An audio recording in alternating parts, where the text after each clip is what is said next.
चलिए देखें इधर नेक्स्ट क्वेश्चन।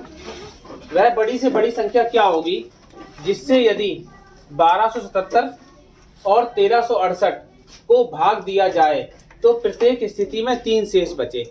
तो देखिए सबसे पहले यहाँ पर जो एक चीज दी गई बड़ी से बड़ी, जो कि आपको ये बताती है कि इस संख्याएं जो दी गई है इनका हमको एचसीएफ निकालना है, मासा होना है इन संख्याओं का।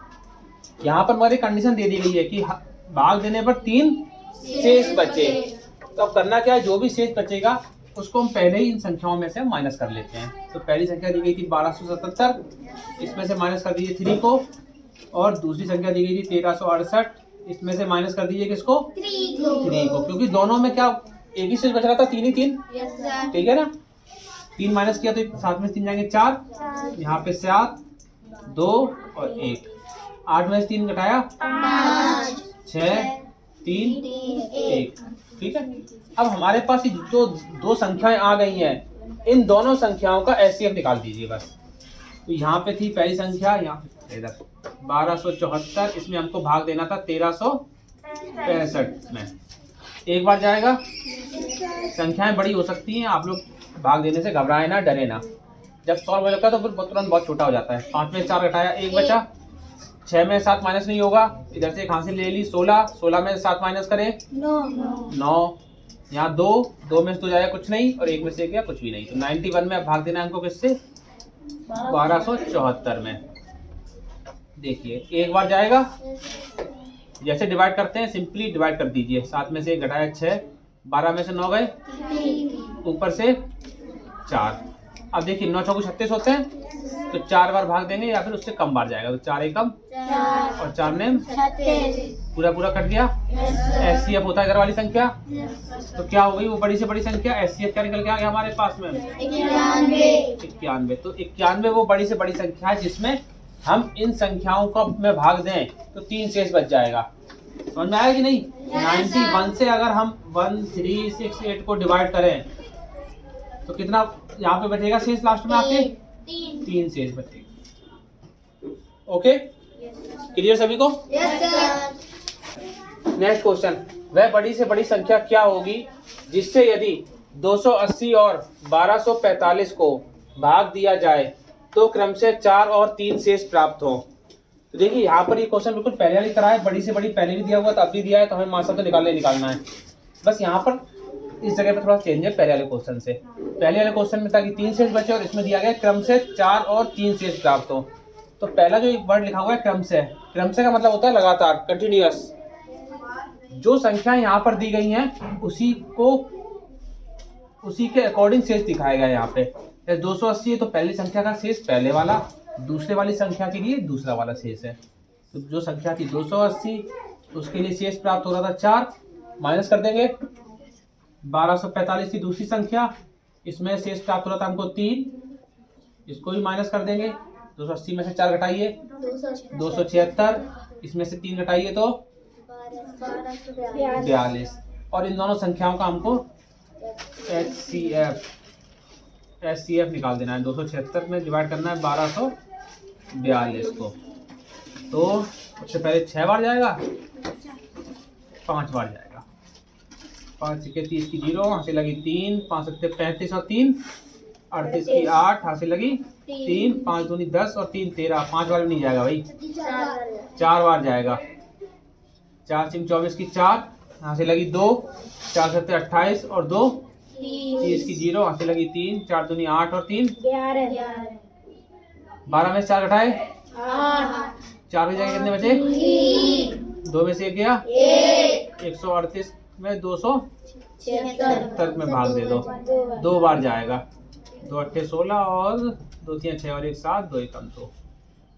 तो कितना आ गया हमारे पास में मासा, 138। इसको आप मासा बोलिए चाहे इंग्लिश में एचसीएफ बोलिए, मीन्स एक ही होता है। समझ में आया सभी को। देखिए नेक्स्ट क्वेश्चन। वह बड़ी से बड़ी संख्या क्या होगी जिससे यदि 121, 342 तथा 415 को भाग दिया जाए तो क्रम से 10, 9 और 8 शेष प्राप्त हो। तो पहले वाला जो क्वेश्चन था बिल्कुल उसी तरीके से है, इसमें भी क्रम से कंटिन्यूअस दिए गए हैं, और जो शेष दिए गए हैं वो 10, 9 और 8 हैं। उसमें 2 संख्याएं थी, इसमें 3 संख्याएं हो गई हैं। सबसे पहले 121 में से माइनस कर दीजिए 10 और फिर 342 पहले वाली संख्या के लिए पहले वाला शेष, दूसरी वाली संख्या के लिए दूसरा वाला और लास्ट वाली संख्या जो तीसरी उसके लिए तीसरा वाला। 342 में से 9 माइनस करें और 415 में से 8 माइनस करें। कितना बचेगा? 121 में 10 घटाए तो 111। 342 में से 9 घटा दीजिए, 12 में से 9 गए 333 और 415 में से 8 माइनस करेंगे तो 407। अब इनका एचसीएफ निकालना है। तो सबसे पहले इन दोनों संख्या के ले लीजिए। देखिए 3 संख्या है 111, 333, 400। कोई भी 2 संख्या ले लीजिए, ये आसान है इसलिए पहले इन्हीं को ले लेते हैं। 111 और 300, 111 तिया 333 कट गया, कुछ भी नहीं बचा। इसका एचसीएफ 111 आ गया। अब 111 से 407 में, 111 से 407 में डिवाइड करेंगे। 3 बार जाएगा, 333, 7 में से 3 गया 4, 10 में से 3 गया 7 और यहाँ कुछ नहीं। 74 से 111 में भाग देंगे, फिर एक बार जाएगा, ये जाएगा 74, 11 में से 4 गया 7 और यहाँ पे बचेगा 10, 10 में से 7 गया 3 और यहाँ पे फिर 74 और 37 दूनी 74। तो क्या आ गया यहाँ पर एचसीएफ?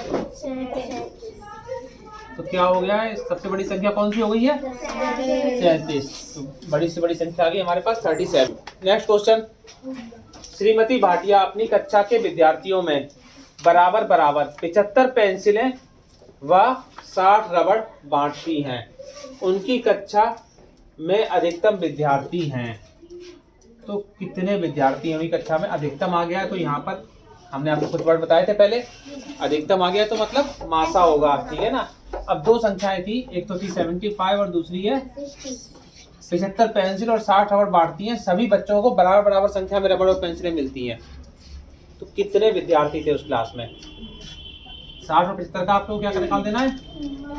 एचसीएफ। एक बार जाएगा, फिर 15 बच गए और 60 में भाग देंगे तो 15 चौको 60।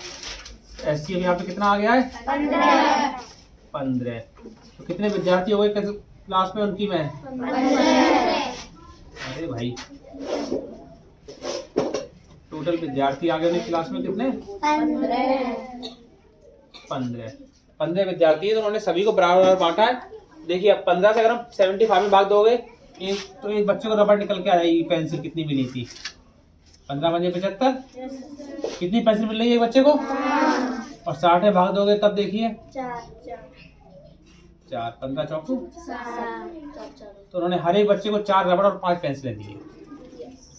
देखो नेक्स्ट क्वेश्चन, चॉकलेट के 2 ब्रांड 10 व 12 की पैकिंग में उपलब्ध है।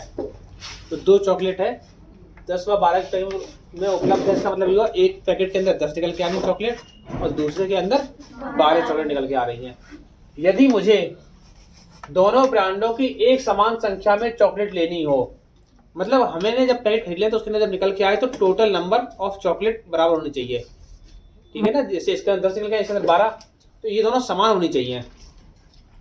तो प्रत्येक ब्रांड के कम से कम कितने पैक खरीदने चाहिए? तो इस पूरे क्वेश्चन को पढ़ने के बाद में कुछ चीज आपको समझ में आ गई है जो हमने बता दी है आपको। और एक बार हम पहले बता चुके थे, और कम से कम का मतलब होता है एलसीएम। तो यहाँ पर क्या करना है आपको? 10 और 12 की एलसीएम ले लीजिए। 2 से कट जाएगा, 2 पंजे 10, 2 तीन 12, फिर 2 से 5 और 2 तीन और फिर 3 से 5 और 1 और लास्ट में 5 से 5 एकम 5 और 1। तो अब देखिए क्या हो गया? 2 इंटू 2 इंटू 3 इंटू 2 दूनी 4, 4 तीन 12, 12 पंजे 60। हमें 60 चॉकलेट लेनी पड़ेंगी तभी तो बराबर हो पाएंगी। अब 10 वाली चॉकलेट हमको 60 लेनी है। 10 पैकेट जो जिस पैकेट से 10 चॉकलेट निकल रही है वो 60 लेनी है और जिस पैकेट के अंदर 12 चॉकलेट आ रही है वो भी 60 लेनी है। मगर ऑप्शन हमारे पास में जो 4 दिए गए थे वो थोड़ा अलग तरीके से दे दिए गए। इसमें ऑप्शन आपको समझिए कैसे दिए गए और आंसर क्या होगा उसका। पहला ऑप्शन दिया था 10 के 2 व 12 के 2 पैक। दूसरा ऑप्शन दिया 10 के 6 व 12 के 5 पैक। तीसरा ऑप्शन दिया है 10 के 12 व 12 के 10 पैक और लास्ट ऑप्शन है प्रत्येक के 22 पैक। तो हमें 60 चॉकलेट चाहिए, ठीक है। अब एक पैकेट में कितनी चॉकलेट निकल के आ रही थी, और एक पैकेट है उसमें 10 निकल के आ रही है। तो हमें कितने पैकेट खरीदने पड़ेंगे कि ये 12 वाली जो निकल रही है उसके अंदर से टोटल 60 हो जाएं? कितने पैकेट लेने का पड़ेंगे हमको? 5। 12 का भाग दे दीजिए 60 में। 12 पंजे 60। तो हमें मालूम पड़ गया कि 5 पैकेट लेने पड़ेंगे जिसके अंदर 12 चॉकलेट निकल रही है। और ऐसे 10 वाले कितने पैकेट लेने पड़ेंगे हमको? 6। भाई जिस पैकेट के अंदर 10 चॉकलेट निकल रही है वो हमने 10 चॉकलेट निकल रही है वो हमने 6 पैकेट ले लिए, तो टोटल हमारे पास 60 हो गई चॉकलेट। और जिसके अंदर 12 निकल रही थी उसमें हमने कितने पैकेट खरीद लिए? 5। इसकी भी 60 हो गई। तो बस उन्होंने यहाँ पे हिंदी लिख दी है इसकी, 10 के 6 और 12 के 5। ये वाला तो आंसर होगा हमारा। अभी तो 60 हो पाएगा। समझ में आया क्या था आंसर?